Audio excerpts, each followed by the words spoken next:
What is author marketing mastery through optimization, you ask? I'm going to tell you. It's the best way for us authors to make a living selling our books.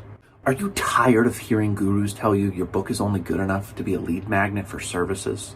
Are you tired of feeling like you have to be a slave to social media and then frustrated when that time doesn't actually help you sell books? I was too, until I found Ammo. Ammo is the only program that reliably produces results, and it works for anyone. Is it hard work? You bet. Do you have to overcome some of your own prejudices to make Ammo work for you? Absolutely. But rather than being another program that rah-rah shish-goom-bahs tries to get you emotionally excited only to offer unclear methods, Ammo shows you how to design profitable ads step by step through a unique, never-before-tested formula. The founder, Steve Piper, is a data-loving, formula-driven author who escaped the kingdom of Amazon to build a platform for himself where he sold directly to his readers and built a loyal following. With Ammo, you know who's reading your books, how to contact them, and what they want to read next. If you've always been frustrated with Amazon's wall of mystery, of not knowing who's reading your books, of losing 50 to 70% of the hard-earned money you make through book sales, Ammo solves all of those problems by putting you in the driver's seat and showing you how to fulfill your books directly to your readerships. Click the link in the show notes to learn more.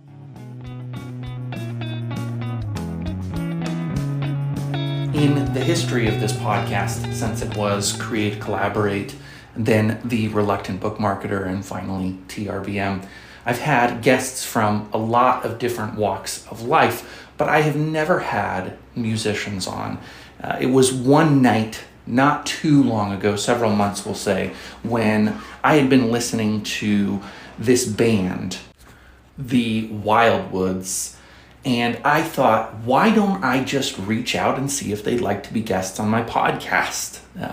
Artists, writers, they've got the musical element, they've got the performance element. So many of the things, I think, overlap. And so I decided if they'll accept being on my podcast, it would be amazing. And I reached out, and lo and behold, here we are. My guests on today's episode are the Wildwoods. And I have to tell you, it was so much fun interviewing them. I also want to note that you will notice I'm out of my depth talking about music, sometimes comically so, and I think they were really gracious when it was clear I was a musical moron. But I do think that you're going to get a lot of great information on how to experience the process of having listeners, readers, people who love your work. There's no better way than to see what the Wildwoods have done since their band has really exploded. They're selling ticketed shows. They went from being a local band in Omaha, Nebraska to traveling the country, and the way that they've handled the stress and the sacrifices they've made, I think, really illustrate what any artist who's trying to go big is going to do. And if you're listening to this show, you're listening because you're trying to go big, I assume. Otherwise, why waste the time marketing? Anyway, I don't have much else for you today. I hope you enjoy this episode. Make sure to listen all the way through because they actually play 2 songs for me live while we were podcasting. Everything you hear, hot take, it was happening right then. So really enjoyable to hear a version of the song that you can't hear anywhere else but on this podcast. And one thing I want to ask you to do before we dive in, listen to the Wildwoods on Spotify. Buy their albums if you're able to, but definitely listen on Spotify. That is a huge thing. Every time you play one of their songs, they get a teeny little bit of money for it. And that exposure is also amazing for them. So go ahead and recommend them around. Enjoy this interview with the Wildwoods. This is TRBM Ammo Edition. If you're a published author and want to make a living writing books and selling them to avid readers, you've come to the right place. There's simply no program that's more successful at driving readers towards the books you've written. So the only thing you have to worry about is writing a great book. And the system within Ammo takes care of the rest. Thanks for listening to this conversation. So your song, When We Marry, sounded so much like Over the Rhine. I thought for sure you have to be familiar with that band and have listened to them before. And if not, like I said, there's a lot of bands out there. Hard Times Have Come and Gone sounds to me a lot like the Weepies. It feels like there's a bit of influence from the Weepies there. And then Mercy sounds like Feist. So those are the three where I was like, oh, there's got to be some influence in those three bands. First off, are those familiar bands to you at all? Or I'm not gonna lie, I don't think I've ever listened to any three of them. Yeah, we 1, 2, 3, 4. Tell me that. Oh, okay. we know Feist. Yes. I feel Okay. like I've heard the name the Weepies before, Same. but That does sound I familiar. don't know their okay. song. But it's very interesting that you thought When We Marry. I mean, that's like such an old song to us. I don't know. Over the Rhine. That sounds familiar too. I don't know if I've ever heard. Did you make sure? What I will do afterwards is I will send you the links to those bands so that you can hear them. There's a couple specific songs that I even link them to, and see if they're interesting to you. I don't honestly, let me first say, as far as music goes, I learned to play the guitar a little bit. I do love music, but I lack rhythm at a fundamental level. Like at the core of me, there's no rhythm. So if someone like turns on a metronome, I can't sync up with it. Like, oh, I know it's supposed to hit right here. I can even watch it like tick-tocking and I can't sync up with it. I'm afraid to dance, but the way that music makes me feel, and you're very aware of this with the people who love your music, is indescribable. And I think that happens with your music a lot when I'm listening to it. I take my dog for late night walks sometimes, and I'll just get lost in your music and the way that it can give me hope, or sometimes I'm struggling through something, and hearing your songs can make me feel like there's a little bit of hope at the end of a tunnel. And so I'm grateful to you for one, just for your music.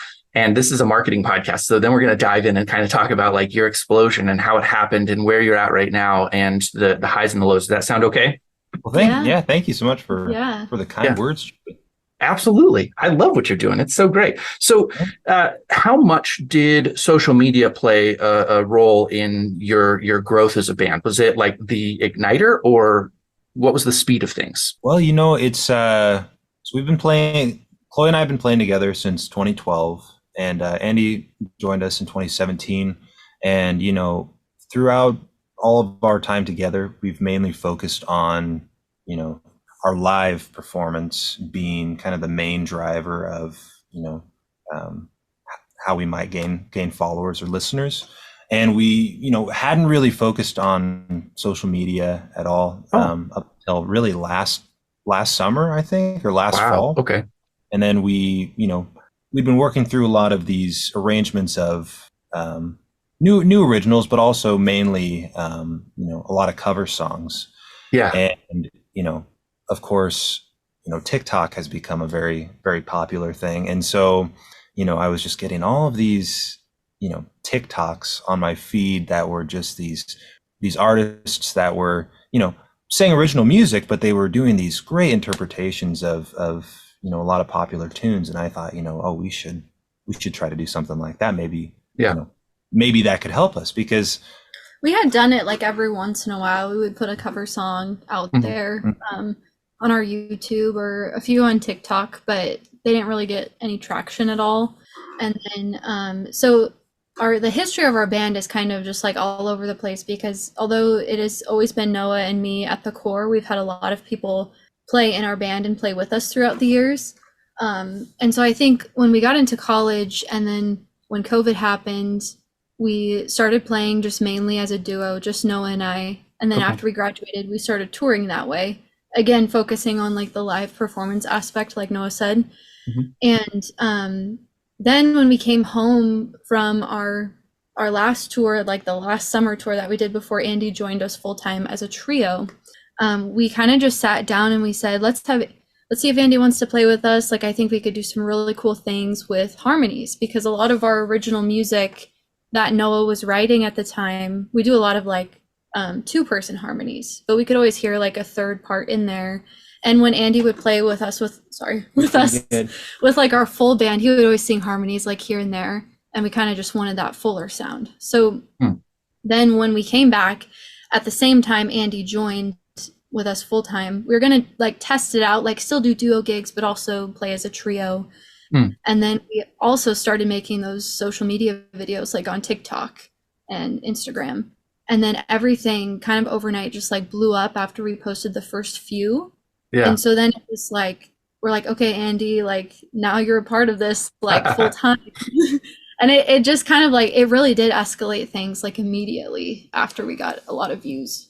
Yeah, but it's been to answer your original question, it really has been, even though it's, you know, kind of a small fraction of you know, the time that we've been together playing music, you know, within that small amount of time, we've gained the majority of our following, especially outside of Nebraska, because, you know, as we've toured throughout the past year, and have seen people come to our shows that know our music, that have, you know, followed us from social media.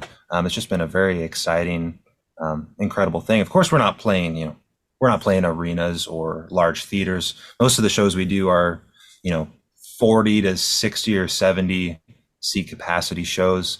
Yeah. And, you know, but to see, you know, those rooms fill up has just been such an exciting thing, and something we're still kind of getting used to a little bit, you know, because before then I feel like we were having, you know, one show every once in a while that was maybe like that, where we had, you know, kind of a surprise show where there was like 40 people that bought tickets, and then the nerves set in, but then we would have, you know, 4 or 5 gigs between that one where, you know, it was not a nerve-wracking type of performance, right? But now we have every show, we feel like we have to be 100% all the time. It's been a little tricky to get used to, just being able to always feel confident and feel like we can do our best every single night. But you know, we're trying our best, and it seems like people have a good time at our shows. So there's a lot of areas I want to cover from just the things that you said. I think the first one, before I lose it, is Andy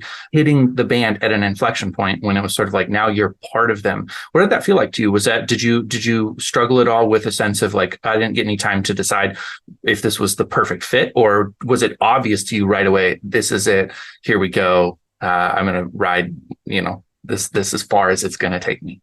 Definitely the latter. I mean, because I went to high school with these guys, and so seeing them play and then playing with them, and then, you know, even like, you know, going to like duo shows, like I was always like a big fan of, especially like, you know, Noah's songwriting and just like their vocal blend, and the fact that you see a lot of duos, and, you know, there can sometimes be, you know, a lacking of like a full sound, but, you know, when they play as a duo, it's essentially a quartet with their voices and like instrumentation. And so, yeah, I mean, there wasn't any like doubt in my mind. I mean, the spring before that, I went back to school like a second time. And so when we were like kind of like talking about like maybe doing this, it kind of like helped me kind of realize like, you know, I don't really know if I'm like exactly digging, like I'm like fully bought into like what I'm going to school for. And so like, it was just like a really easy decision to forced him to quit school. Yeah, no, yeah. That's awesome. No, it was the thing that like, oh yeah, I wanted to do this, you know. So I was going to school for music, and I was like, all right, what would I do with a music degree? Well, I would want to travel around and play music, and so I could, you know, for less money, do that. Yeah. It's great. Yeah, it's fantastic. I feel the same way. And I think that one of the unique things about musicians compared to writers, which my typical audience is going to be novelists, fiction writers. And one of the things that's different is that this is often a one-person journey. So if I do blow up the way that I hope to eventually, I'm the only one that I have to worry about. Obviously, my wife, my kids, they need to consent, but they already did. Like, they got into this with me knowing what I was chasing. With you, there's this moment, and there's 3 of you, and you each have ideas. And so pulling a little bit from the Omaha scene, when I was going to shows more often, there was Adam Weaver and the Ghosts. And I remember I loved them so much. And it felt like they could have done a whole lot more, but there would always be one or another band member who would feel for one reason or another, like, I want to pull back right now. I've got a thing going on. And to have 3 people to come together and say, yeah, we're going to go after this, and we're going to travel a bunch. We're going to uproot our lives. We're going to be sick, and we're still going to perform. We're going to get on podcasts with strangers. Anything we can do to really take advantage of this moment. And all 3 of you to be in coordination. That's a cool thing. And honestly, I can tell just from you sitting here and being engaged that you're really enjoying the process right now. So I guess my next question for you is, as far as having gone from, like you said, Noah, occasional shows to really feeling like you have to be on point every single time to take the most advantage of this, from the business element, how scary is that? Do you feel a little bit scared of the business of being musicians? Gosh, I think it's less about being afraid of the business, and more just kind of not being confident in my own musical abilities. Oh, wow. Okay. Which I think we all feel like that. We all kind of really struggle with. We always joke about Crosby, Stills, and Nash. What it might have sounded like when they would get in arguments, being like, you were off here, you sounded terrible. It's the complete opposite with us. Whenever we record something or after we play a show, I'll get off and be like, oh, I was horribly off here. And, it might be, no, I was off there. That wasn't you. And then Chloe will be like, no, it was me. And then so you're all fighting to say who's wrong. Right. So, I think when we have shows where I start to feel a little bit nervous, I think my insecurities and my abilities, I think just feel more heightened. And then it just, I don't know, just makes me even more nervous then, I guess. But, I think it's definitely gotten a lot better, I think, because we've been playing like 5 or 6 times a week for the past 6 months. And, wow. Yeah. So it feels we're getting to a. Yeah, I think with like any sort of art that anybody is creating, it's very vulnerable to do that, and especially to do it live in front of so many people. Like when we make our videos, we have the time to re-record them, so we know there's not going to be a mistake. That all of these people that are seeing this, they don't know like what has all gone behind this like 30-second clip that they're watching. But then when we try to recreate that live, like in real time in front of people, obviously there's more going into that, like the room ambience or just like the people surrounding you. It makes you feel certain ways. But I think all of us are like, oh my gosh, we can't make like one mistake, or we just have to be 100% perfect now all the time. We can't have a bad show, because then we might lose all of the fans that we worked so hard to make over the past few months. Yeah. Well, one dose of reality that I know you actually know is that you would not lose me as a fan if I went to a show and you had a gaffe. That would actually be something that I would enjoy, being like, I got to see it happening live. So I can speak for myself, and I think other people I know would feel similarly. It's fun to see the live process. That's exactly how we feel when we go to concerts and see some of our artists play. Is I would never expect an artist to play perfectly or in the same way as they did maybe on their album. That's kind of the magic of going to live shows is things being having little imperfections here and there. So I think to try to hold ourselves to a higher standard is a little silly, and it's something that of course we'll never achieve. So why reach for it anyway? It's a trick. Yeah, especially something that was really profound for me was I've always been a fan of the Grateful Dead, but you listen to, one of their hundreds of live shows, and you hear like, man, their harmonies are like way off, or dang, Bobby definitely didn't know the chords on this song or something, and like you hear like little mess ups.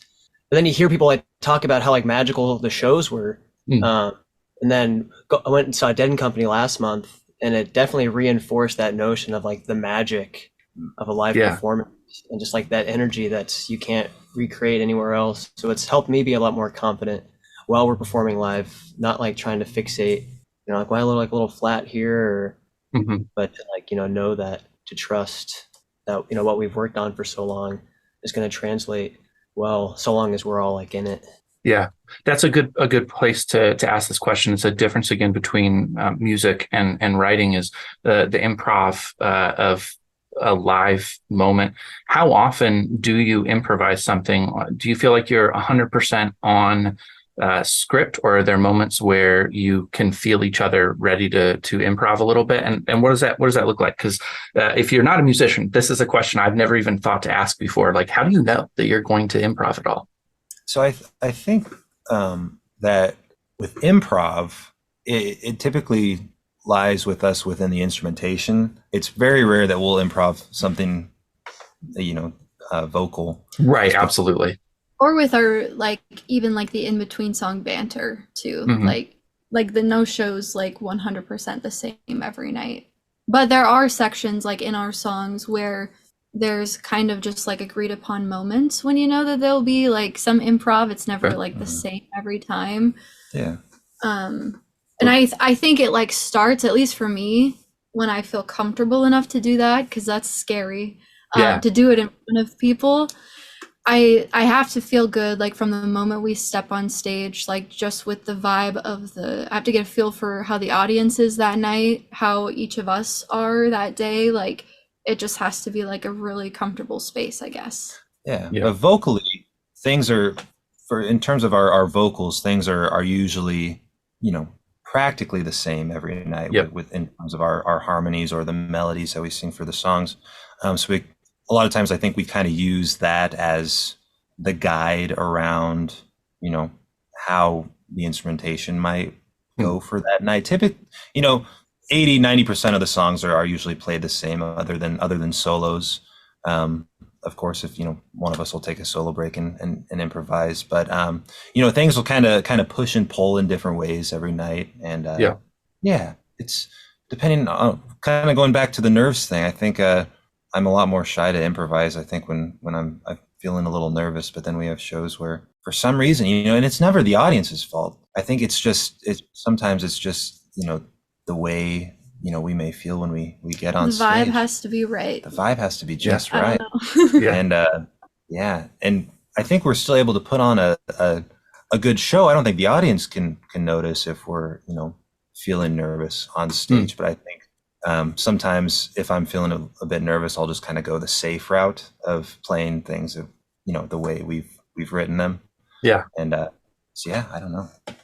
I want to swing back around to one question that occurred to me a second ago, which is, I imagine each of you maybe has slightly different tastes in music, or possibly even would like to explore a genre of music that's a little bit different than what you're doing right now.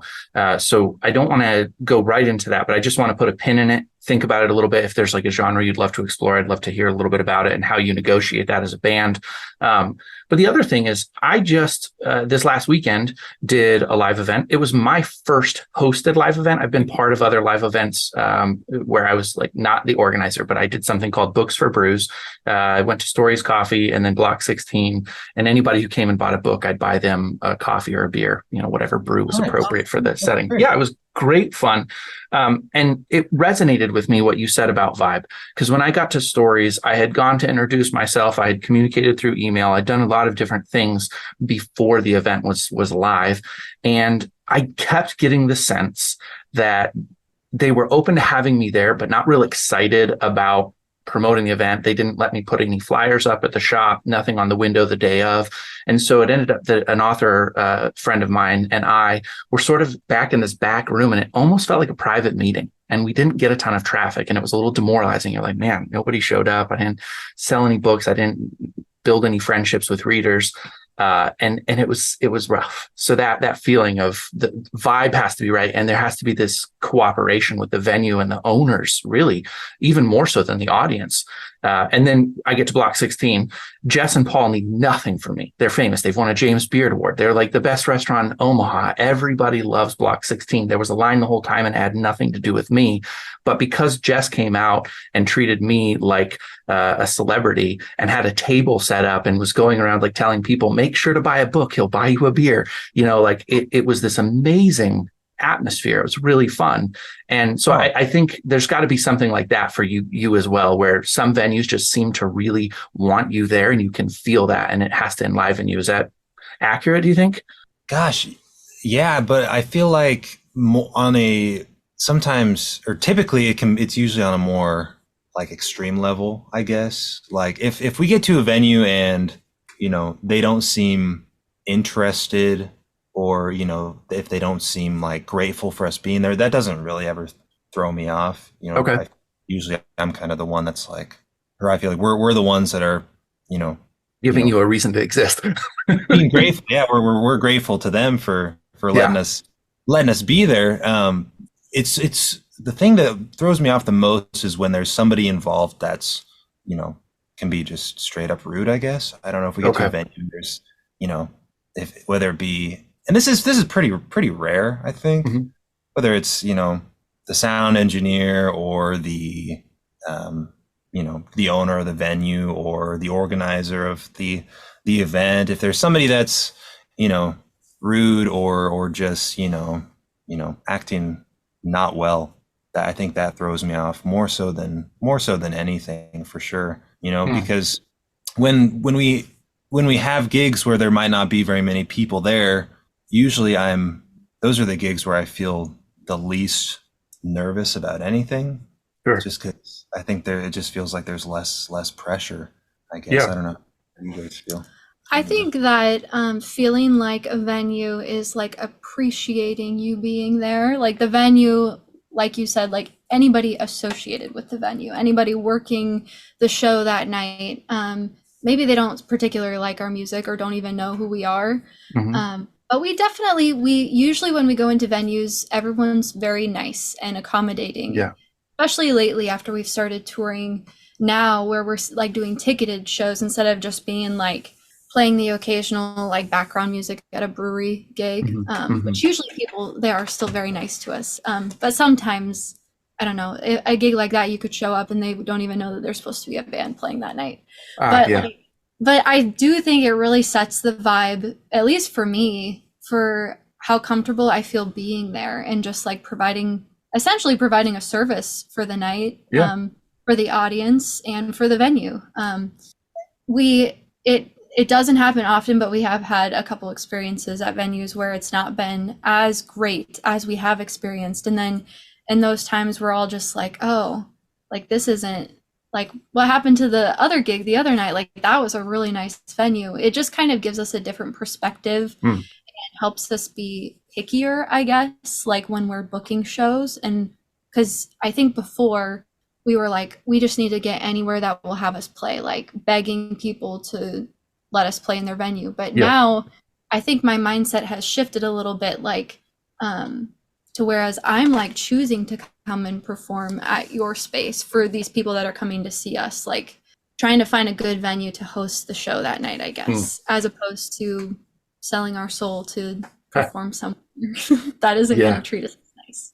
Yeah. And I think we've kind of like, after the few bad experiences we've had, we've kind of learned from those. They've been good learning experiences to know how to pick up on what's going on in the booking process, to just cut it offline and say, never mind, we'll just find somewhere else to play. Yeah. Does that happen sometimes? So it'll just feel like it's not necessarily the right time, the right place, something's off a little bit?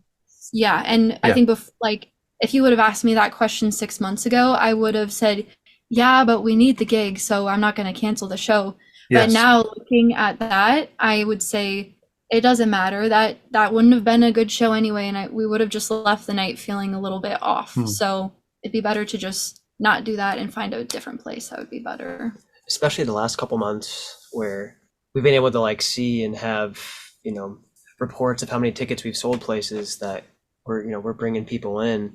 So there's like a bit of leverage that comes into that, which feels like a dirty word to say, like surrounding like art. But as far as like the business side of thing goes, I mean, there's definite leverage that, like Chloe said, that you have the freedom to kind of, say, well, we won't do this venue this time and look somewhere else. Yeah, you're essentially doing a business deal with the venues. I mean, there are venues that are like nonprofits and they host live music, not to gain anything from not to gain any money from the night, just for the pure joy of music and art and what we do.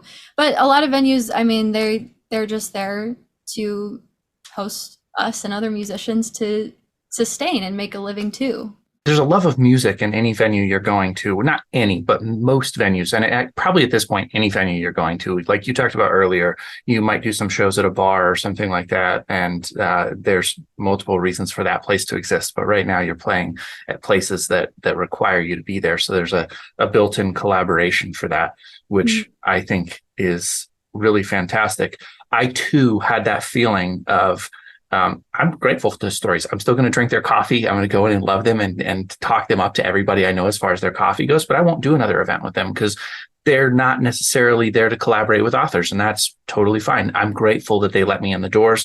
But yeah, in the future, I could have picked up on the signs. I knew it was happening, that they weren't really like excited to have me.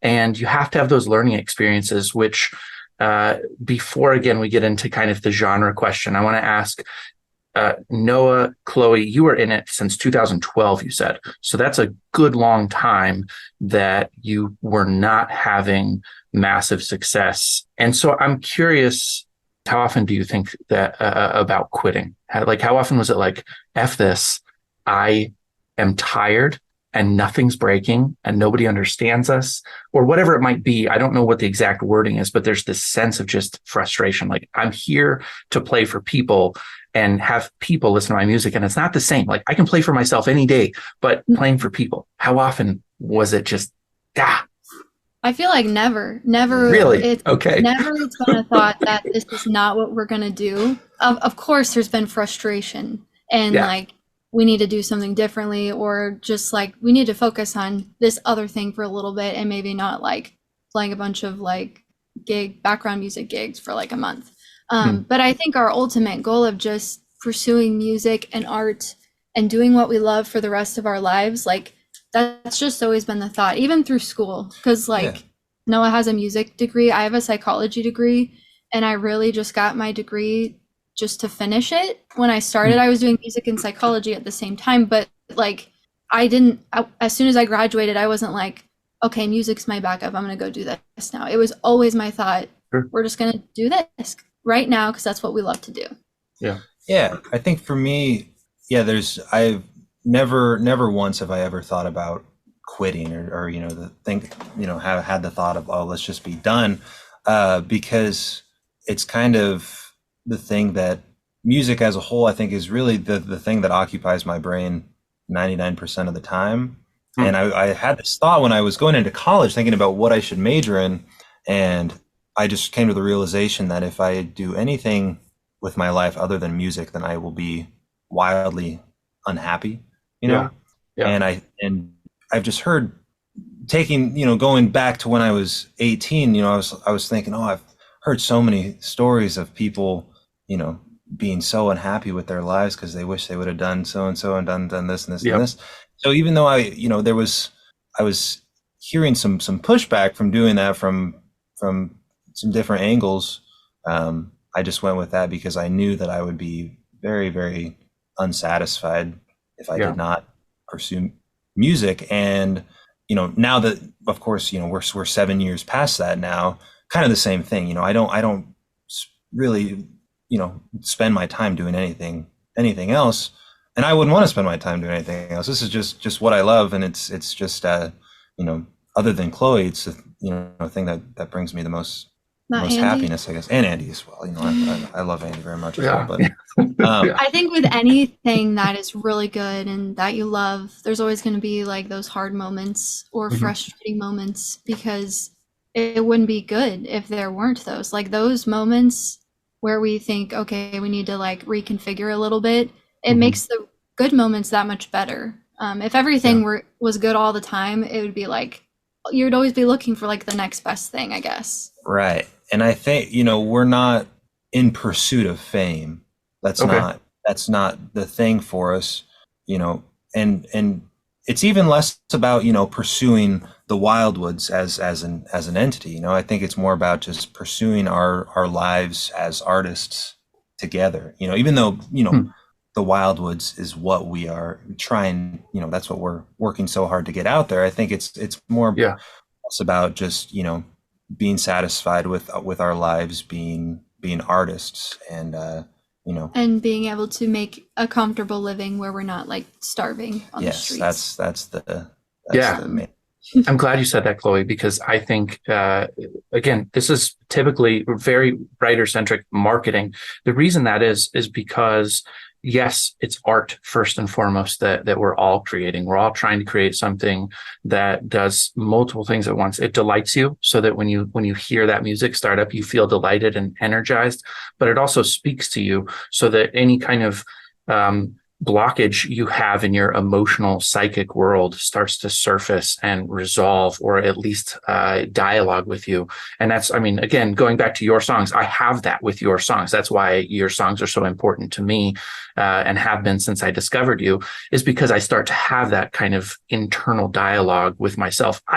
If you were to ask me right now, I don't know I was prepared to say this to you, but I actually don't know what any of your songs are about. It's a feeling your songs give me. I'm not paying attention to the message you're trying to share. It's how I feel when I listen to them, that helps me to kind of do therapy with me when I'm out and about.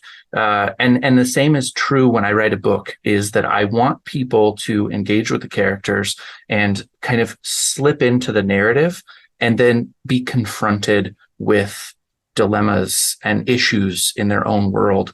And I don't need somebody to understand why I wrote the book. I want them to feel delighted and somehow maybe a little bit healed by the experience. But if I don't make money, I can't keep doing it at some point. There's mouths to feed, there's bills to pay. And so wanting to make money for doing it, I don't think of it as cutthroat. I don't think of it as mercenary. I don't think of it as anything wrong. And I do think that those are the points when you look at the art that you're creating and realize, I have no idea how long it's going to take before I get to this point where the art actually supports the life. And so I wonder, going back to that a little bit more, I hear everything that you've said. Has that been a discussion with you before of like, it's not quite supporting yet? Or are you able to step back enough that it doesn't exactly matter? I don't know if I answered that or asked that question perfectly, but. Well, I will say, I think, we started the band when we were 14. So like, this is all we've ever done together, like for our jobs or to make money. And we've also taught music lessons. So this past year, the first year that we've kind of taken a step back from teaching and doing the Wildwoods stuff. And we've just been focusing on Wildwoods stuff, which we're really blessed to be able to do that. I never thought we would ever be able to do that.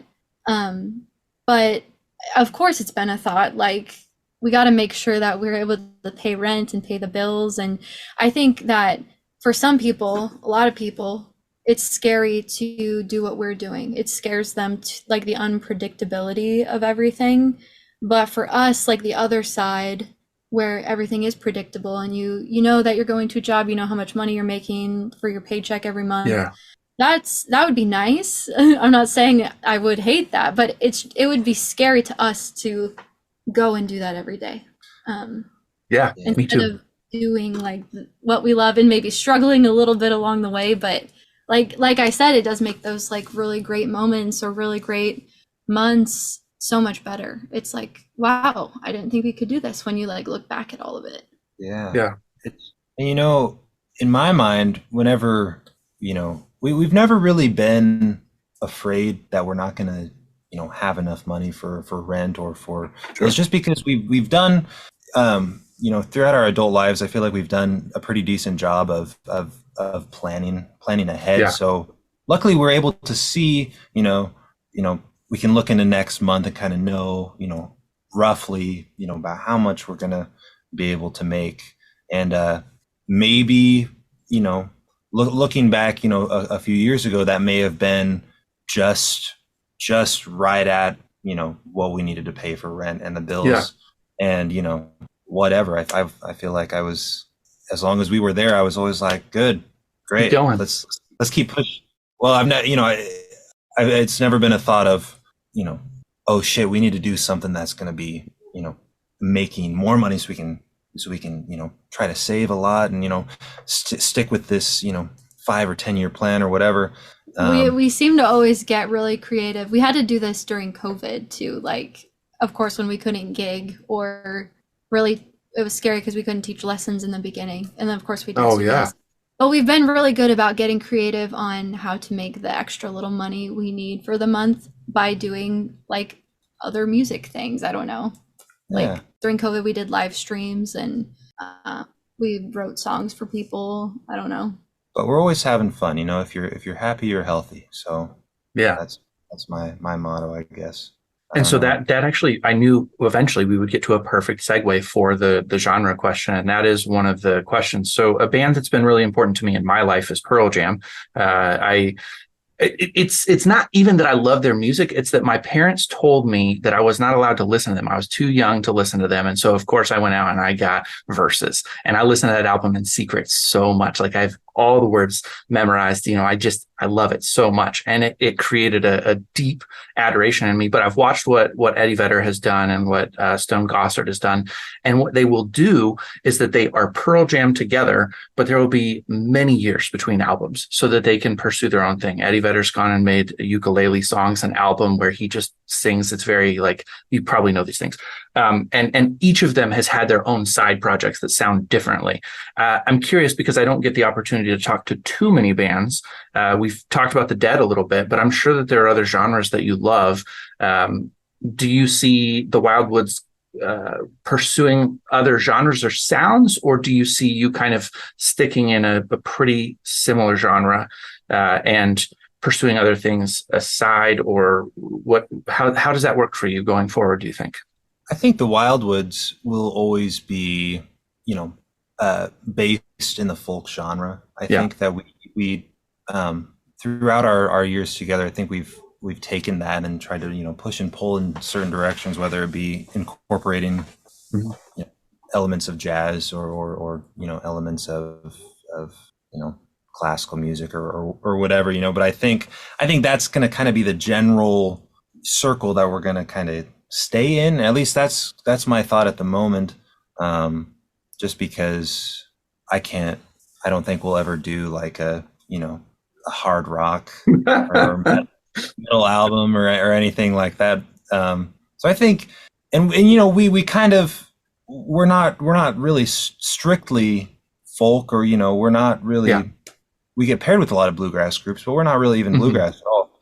And, you know, I think that since we've kind of, you know, wiggled our way into this maybe unique position of not really fitting directly in with a specific, you know, area of a genre, I think we'll just try to keep, you know, going at it, try to keep working at it and see where that takes us. But I do think like over the years and throughout different songs and albums, there are obvious different influences as far as genres or artists go. And Noah writes our songs, and I can tell, like, just like from who he's listening to at the time, or like what artist he's listening to, what kind of music he's listening to, I can hear hints of that then make its way in music that he's writing, which I think is really cool. So in a way, it kind of does shift a little bit depending on that. But I do think the basis and the center is that acoustic folk basis, I guess. Yeah. The nice thing about folk too is it is such a broad circle. Or like, you know, Bob Dylan's folk, but also Madison Cunningham, you could consider maybe folk, or the Dead, you could consider certain aspects of it folk. And everything in between that, and below it in, you know, every direction. Yeah, absolutely. I think of William Fitzsimmons as well is another musician who's been really important to me. He kind of does similar to that. Some of his albums have been a little bit folky. Then he was produced by Ben Gifford. Is that the right name? Death Cab for Cutie. Is that right? Yeah, maybe. I think Anyways, so. You know, and so he had a kind of a Death Cab kind of a sound for one of his albums, and I think that's fun. As it relates to writers, if I work with an editor who has a particular sensibility, then my prose will start to move a little bit more toward that genre. And I think about that so much. And I personally am not a fan of being pigeonholed. Right now, the series that sells the most for me and the one that I really spend the most time in is mystery. And so people start to want to label me a mystery writer. And I'm like, I'm not a mystery writer. This series is mystery, but I'm just a writer. I want to write what I want to write. You've got Stephen King, who everybody thinks of as horror. He is not a horror writer. He hasn't been a horror writer in a long, long time. But you kind of like break through in this area. And then the question always is, well, okay, so it's so much more nuanced. I'm talking to people who are much smarter than I am when it comes to music, but I think of Radiohead as being another example of a band. Literally just gonna say, okay, yeah, who they've recreated themselves, but yet there is something always utterly Radiohead about Radiohead, right? Yeah, I was as soon as you said Radiohead, like the millisecond before you said it, Radiohead is what I was thinking about.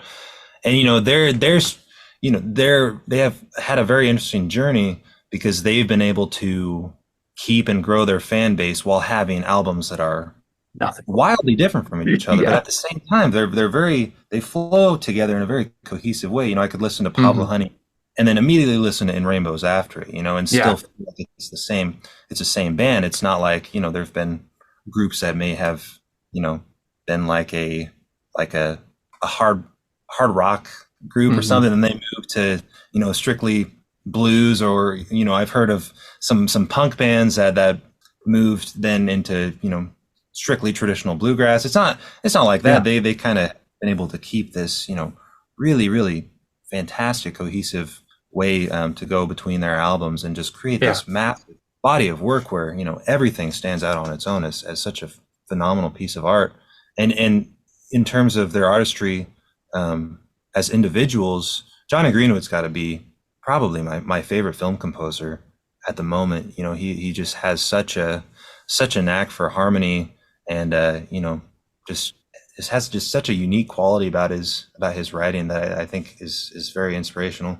And Tom York, of course, as well. His solo projects, mainly his solo albums have been they've sounded different from Radiohead's stuff. Yeah, but they've still been you can tell it's hard to get away with his voice and be too different. His voice is so exacting. Oh, for sure. But I think that I feel like that holds true though. Even Noah has done some projects where he writes like an instrumental.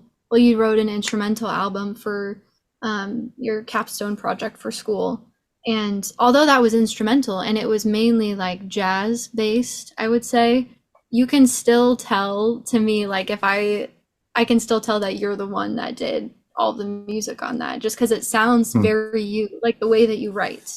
And even when you write other, I don't know, it's interesting, I guess. The same way Tom York's literal voice is unmistakable, like your composition voice. Yeah, well, you too, like when you write music, like I can definitely, when I hear something, I'm like, oh, that's an Andy song. Like, I just know certain characteristics that stick. So I guess with exploring other genres, though, I don't think we'll really branch out too far with the Wildwoods, but I think on our own, I would definitely like to continue to write instrumental music, and I guess I'm not a huge fan of singing anyway, so I don't think I'll ever pursue any kind of vocal project. But continuing to work on jazz and classical style music, I guess, is an avenue that I would like to pursue more, I guess. I don't know about you. In terms of like other genres, if you outside of this, if you're I mean, definitely would want to take some of my songs and record them, and when the time feels right, but I just love being able to the music I listen to is all very kind of just like overarching, and so it's fun to. That's why I love playing the stuff that we play, because while it is folk, there's like so many different elements in any given song. Kind of like what Chloe says, we kind of like tell what Noah was maybe listening to when he wrote like an individual song, and then it's fun to like come home and plug in my electric guitar and play stuff that's like entirely different from like that folk genre. Be able to like kind of scratch that itch too. Yeah. It's funny because the whole time, Noah, you're wearing tie-dye for people who are only listening, and Andy, you're just wearing a baseball tee. But I've gotten the distinct vibe of jam band from you from the first minute, Andy. Like you feel jam band to me a little bit, and that's just an interesting. I'm probably wrong, but that's the vibe you give off. So, yeah. I think people at our shows get that vibe too. The last month, the Grateful Dead has just like totally infiltrated my brain. And they live there now. And I don't usually wear tie-dye. I don't know why. I believe you, but I just thought it was ironic, I guess. This shirt, you've been wearing it for like 2 months straight. Never left my body, I guess. You know, when you're on a hot streak, you just want to keep the luck going, right? Let's keep the stench going. That's yeah. Oh, yeah. So before we get to your music, and I do want to get to your music now in just a second, actually having you play for the audience. So if you're listening, this is your 2-minute warning or something. If you're like me, you listen on 2x speed for podcasts, slow it down so you can hear the music the way that it's supposed to be. But in the meantime, one of the things I noticed, and I don't exactly know if this will go anywhere, but to me, it's pretty distinct. In Foxfield St. John, you have a distinctly heavier vocal mixture of Chloe with a whole lot less of Noah. And I think in my mind, I'm probably just trying to make sense of what I've seen on Instagram, is that the songs that really hit, the videos that went, Chloe was the voice. And I'm wondering if you wrote toward that mix because those are the videos that went big. If I'm wrong and that's super insulting, then A, forgive me, B, we'll cut this and C, we'll move on. So you're talking about Foxfield St. John as like an entire album. Yeah, the whole album seems to be much more heavily Chloe than either of the 2 albums. And if there are more, then I just missed them before that. I think, Noah, you used to sing more than you do in Foxfield St. John. Yeah, for sure. I think this kind of goes back to what I said a little bit ago about, not wanting to sing. And it's not really that I don't want to sing. It's more so that, I realize that Chloe has just such a beautiful voice. Oh, and shut up. It's true. You do. And I think that, especially as we've gotten older, I think that we've become better at, knowing when something fits and when something doesn't fit, and I think that. Well, with all the songs on that album, when they were written, and we sat down to kind of work through everything together, we sat and figured out which person's voice did the lead lines fit on each particular song. It wasn't like Noah sat down and was like, okay, this album is going to be Chloe based. It was like definitely centered towards each song. But a lot of the songs, I think when I was writing them, I kind of had Chloe's voice more so in mind than my own, I think. So then when, I think the outcome just became. I think it organically kind of happened that way. Yeah. Just after the pattern of, I don't know. Yeah. And I like singing. I like singing harmony. So, all right. This one is called Footprints on the Floor. 1, 2, 3, 4.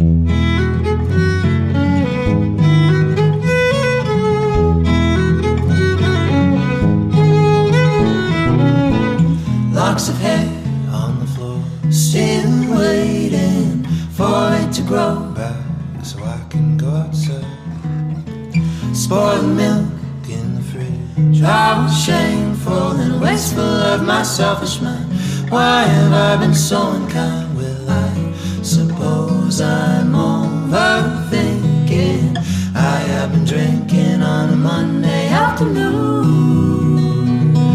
Ooh, ooh, ooh. All my thoughts belong to her. She rents a room up in my head, or sifting through the drawers. Ooh, ooh, ooh. Won't you tell me what you find? 'Cause all that you have left behind, footprints on the floor. Oh,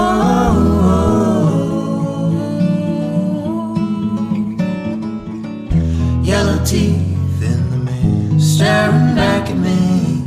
I cannot wait until they all fall out. One less little thing to worry about anyway. Why have I been so afraid? Perhaps I'll make some marmalade from the pulp of the fruits of my labor. I used to languor about the broken coffee maker. Ooh, all my thoughts belong to her. She rents a room up in my head, or sifting through the drawers. Ooh, won't you tell me what you find? 'Cause all that you have left behind are footprints on the floor. Oh,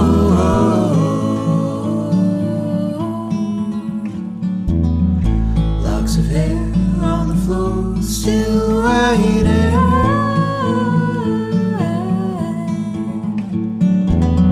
Spoiled milk in the fridge, how shameful.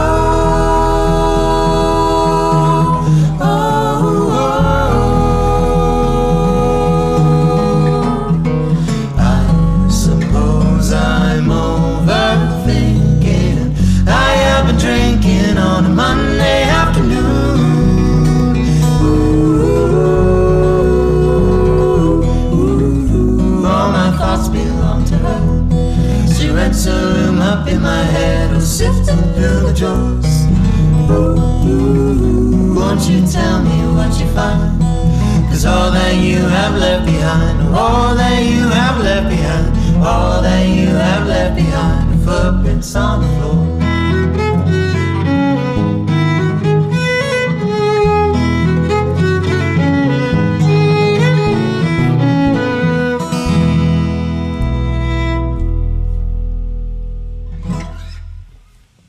Ah, damn, guys. Oh.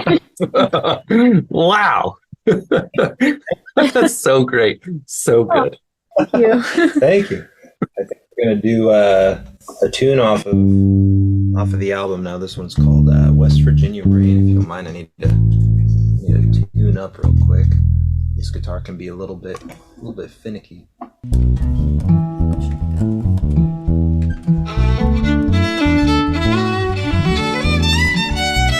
All right. This is a tune from the album. This one's called West Virginia Rain, about the time we had a campsite in West Virginia and it downpoured for a few days straight. When we originally planned to do some hiking and whatnot after what we felt was kind of a weird show a couple years ago. And we wrote this song when we were feeling some kind of way, I guess. I don't know. So here's West Virginia Rain.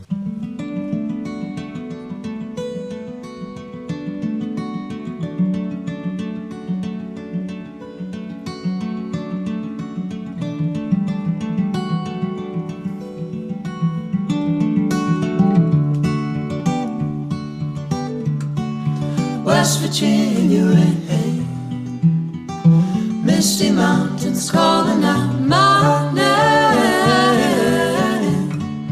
West Virginia rain, falling down to take away my pain. I see it in your eyes, you're all alone and terrified. Thought that leaving home would guide a little more into your life. Brother in distress, I think it's time you take a rest. All the bitterness has settled in your mind. Oh, how the hell did you let yourself become so blind? West Virginia rain, misty mountains calling out my name. West Virginia rain, falling down to take away my pain. Seeping into your head, drying your somber eyes. Does the rainfall take you back to simpler times? Calling your name, but it's not the same. Oh.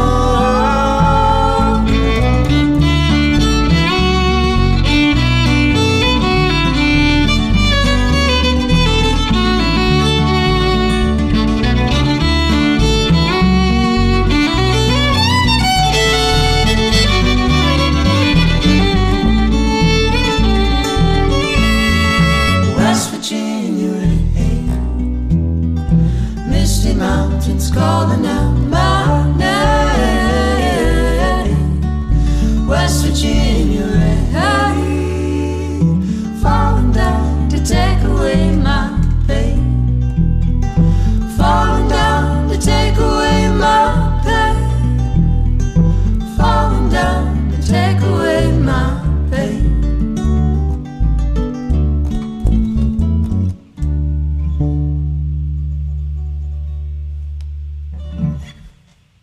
All right, that was fantastic, guys. So I want you to tell me a little bit about the writing process for those songs, because that's very relatable to novelists. Is what was the writing process for those songs, and then musically too? How do you come up with the sound, because it so perfectly matches? Oh, geez. Well, thank you, Jody, for your kind words. So Footprints on the Floor, that was the first one we did. I think I wrote that song back in the winter. We got a lot of snow, and it was very, very cold out for a few weeks then. And I think we were not leaving the house at all for a little while. And I think it was causing me to lose my mind a little bit. And so the song is kind of about that, I guess, losing, just feeling yourself, going a little crazy because you've stayed inside for a little bit too long. And, it kind of goes through certain things that might keep you inside, whether whether you are not okay with your appearance, or I guess if there's other things involved. Like you're in your own head too much. Yeah, like that's basically what I'm trying to say. I'm sorry. Yeah. I feel like I'm going a little crazy right now. Yeah, that's kind of what that one's about. But it's conveyed in a more playful way. It's not.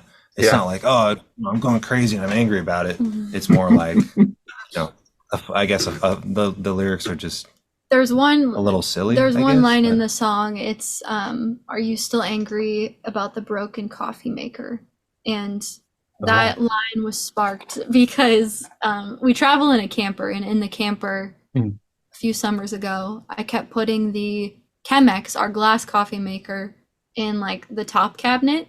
And then every time Noah would make a hard stop or like hit a bump or something, it would come flying out. Oh no. And it broke. Like our Chemex broke like 3 times. We had to keep buying a new one. And then finally the last time Noah was like, okay, put it in the bottom cabinet this time. And so that I just like always laugh at that line, because I'm like, it wasn't just one coffee maker, it was 3. Oh geez. It was kind of sparked because we got home from a tour, and this is when I kind of wrote the first line of the song down. Was that the line about the broken coffee maker? Was we came home from a tour, it was snowing, it was really cold, and Chloe had said something along the lines of, oh great, I can't make coffee because you broke the Chemex. And she was saying it like right, yeah, a little tongue in cheek, but all the same, you were sort of like, you broke it. Right, she wasn't saying it in an angry, but that was the thought was, well, I was more of a victim of circumstance in this situation. That's the great. Universe using me as a middleman between it and the floor from breaking. But yeah, there you go. So, love it so much. Everybody should be able to find you on Instagram. I will make sure to have tour dates in my podcast notes for anything that's upcoming at this point that I can find. If you want to send me extra in terms of tour dates that isn't live yet, I'm happy to post any of that as well. And then individually, if you want to connect with any listeners at this point, or as a band, what's the best way for people to connect with you respectfully, lovingly, adoringly, because your music is great? Where can they connect with you? Yeah, you can send us a message on our website. If you go to thewildwoodsband.com, you can find our contact tab there. Or also, just shoot us a message on Instagram or Facebook or TikTok. Our handle is the Wildwoods on Instagram, and it's the Wildwoods Band on TikTok and Facebook. Or you can listen to us on Spotify. Yeah. Share our music. Absolutely. Perfect. And then it did remind me, as far as TikTok goes, do you have more of a following on Instagram or TikTok? And which one, I guess, like, do you think of one platform more when you create? We have About 100,000 more followers on Instagram than we do TikTok. You do? Okay. And it didn't start that way though. Didn't start that way. Our followers on TikTok first. Mm-hmm. Yeah. But I think when we create videos, we're just thinking about, like, we put the video on all of our platforms, so we're not like aiming it towards one specific one, I guess. Yeah. We definitely use Instagram more, I feel like, in the day-to-day, like to post or make announcements about things, but yeah, TikTok's really just for those videos. Yeah. Really advertising our shows on TikTok and whatnot. But yeah, I'm similar. I prefer the feel of Instagram to TikTok. I have TikTok. I use it because they tell me that you're supposed to be able to sell books over there, but I can't find my people quite yet. Working on it. You'll find it. Yeah. All right. Well, thanks so much.